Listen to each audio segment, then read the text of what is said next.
Com a sua experiência em missões de paz pelo mundo, o senhor já tinha visto uma emboscada tão poderosa ao ponto de colocar em risco a imagem das Forças Armadas de um país? Boa noite, obrigado pelo convite, obrigado pela companhia de todos vocês e dos telespectadores também. Ah, Sem dúvida, eu aceitei essa participação hoje, num momento bastante sensível, né? Porque eu gosto de desafios. Então, vou procurar vou responder essas perguntas. Se fosse um dia fácil, eu não tinha nem condição, porque eu estava fazendo outras atividades, eu não participaria. Mas como está um momento bem difícil mesmo, então eu vou participar do programa. O prejuízo às Forças Armadas ele vem acontecendo de longo tempo, não é só por causa disso. O prejuízo às Forças Armadas ele começa com o desequilíbrio do ex-presidente nas suas características individuais, quando começou com aquela história de meu exército e comandante em chefe e, e discurso em cima de uma caçamba de caminhonete na frente do QG do Exército, acho que foi em 2020.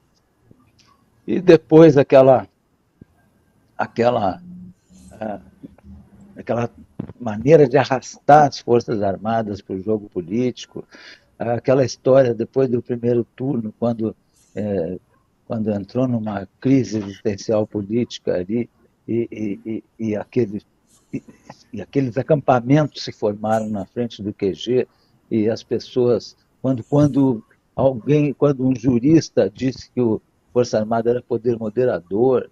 Então você tem mil indicações desse desgaste, né? E vem até agora com esses fatos que eu não vou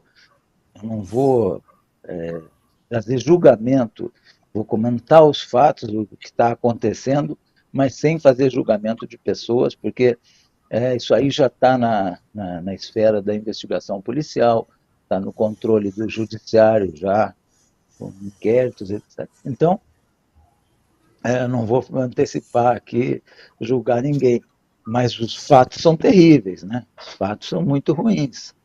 E queira ou não queira, isso aí sempre tem uma consequência institucional também, tem um desgaste.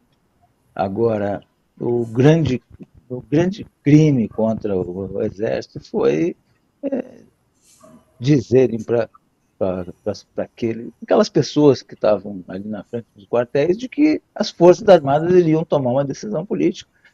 Essa decisão política não cabe às Forças Armadas, não cabia, tanto que ela não foi ela não atendeu a essa pressão. Corretamente ela não atendeu a essa pressão. Então, o desgaste não é só por causa do problema atual, dos fatos atuais, esse problema todo de pessoas que não são só um ou dois ou três, todos aqueles que estão tendo alguma consequência de envolvimento nesses fatos terríveis aí, são pessoas que tinham uma vida profissional admirável, de destaque, né? E se encontram agora nessa situação difícil aí.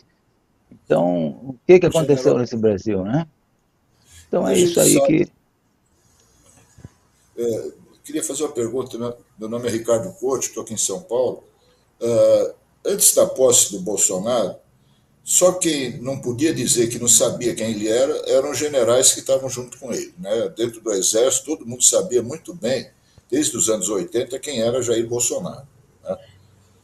Ele teve o apoio de parte da tropa e da parte do comando do Exército, a começar pelo general que foi ministro do Exército. E se dizia que esses generais iam controlar o Bolsonaro, que já tinha fama de doido, de maluco e tal, né? Foi processado no Superior Tribunal Militar. Só que aconteceu exatamente o contrário. O Bolsonaro engoliu os generais Como isso pode acontecer? Como pôde acontecer isso? Bom, eu fui um que apoiei. Naquela época eu votei nele, depois fui convidado para ser ministro e aceitei. O E que, foi o o que, que primeiro a sair, acontece? né? O senhor foi o É, primeiro a sair, o primeiro isso. militar que caiu fora. O que acontece? Ali, 2018 era um período que vinha aí, o Brasil vinha de uns 10 anos de mensalão, de petrolão, vinha um desencanto muito grande por causa de corrupção, de escândalos, etc. Então, o Bolsonaro, o ex-presidente, ele aproveitou aquele momento ali e se apresentou com uma proposta que eu achei que era viável. Era bom fazer uma mudança e fazer aquilo que estava sendo prometido, né? Agora, eu nunca tive essa ideia de controlar, de tutelar a pessoa. Não, isso aí é uma grande ilusão. Eu nunca ouvi ninguém falar nisso dentro ali do governo, que é impossível se controlar uma pessoa, não é assim. Talvez pela imagem do, do, dos militares que estavam ali convidados para participar do governo, a imprensa e algumas pessoas da sociedade, elas acharam que aquelas pessoas teriam essa ideia de controlar, mas ninguém tinha essa ideia. A responsabilidade de tudo que foi feito ou que deixou de ser feito, ela é do presidente da República.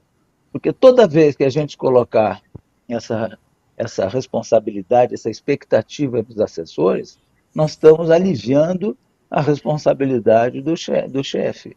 E não é, o chefe é 100% responsável por aquilo que ele faz ou deixa de fazer. Mas, Então, general, nunca Maurício houve Ricardo, essa ideia.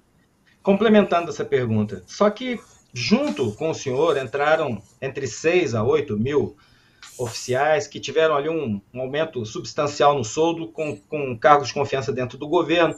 Isso pode significar botar uma filha na medicina ou levar a família para a Disney, é uma coisa que não é fácil abrir mão. E o senhor percebeu e saiu nos primeiros meses, em 2019 mesmo, sem julgamento, mas fazendo uma análise. O que o senhor como é que o senhor percebe essas pessoas que não tiveram a sua sensibilidade de perceber muito cedo que aquele governo era uma tragédia para o país e continuaram? Pelos cargos? Pelo poder? Olha, isso aí pode ser por várias razões. Eu, por exemplo, essa tal vantagem financeira eu não tinha. Eu deixei de fazer atividades até mais, que eu ganhava mais para ajudar num projeto que eu achei que existia, né? Então eu fui com esse espírito. Não tive vantagem financeira nenhuma. O meu aumento salarial ele era, Mas por era que tantos militares demoraram a enxergar e outros não enxergam até hoje aquilo que o senhor percebeu em 2019? Então eu não precisava nem do título de ministro, porque na minha profissão eu me realizei, na minha profissão, e também financeiramente não precisava daquilo ali. Eu fui para ajudar dentro de um espírito de, de auxiliar num projeto, de fazer uma política decente, de tratar todo mundo bem, e tal, fazer coisa com transparência, combater a corrupção, etc.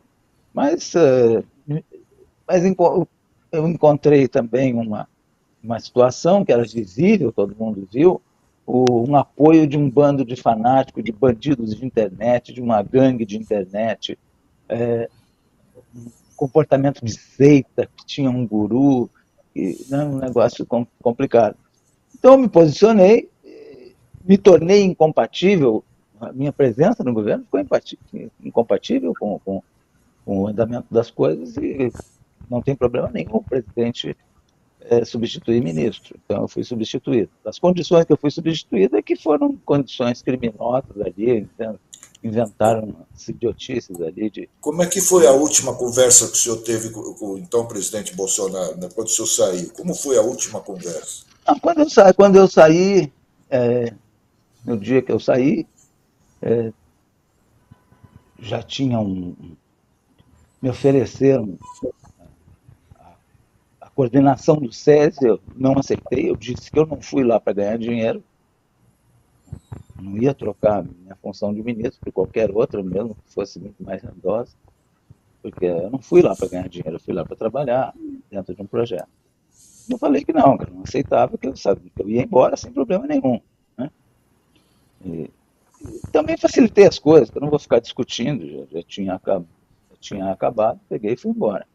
E o problema é que criaram ali por um bando de covardes, ali, de bandidinho de internet, inventaram um print falso, coisa que se faz aí em 5 minutos. E gente tão medíocre que escolheram para fazer o WhatsApp num horário que eu estava voando num avião da Força Aérea sem internet. Então, não tiveram a capacidade nem de verificar a minha agenda, né? Então, coisas assim, de baixo nível. Eu tinha me posicionado e saí do governo nessas condições. Então, agora, por que outras pessoas permaneceram são avaliações individuais, né?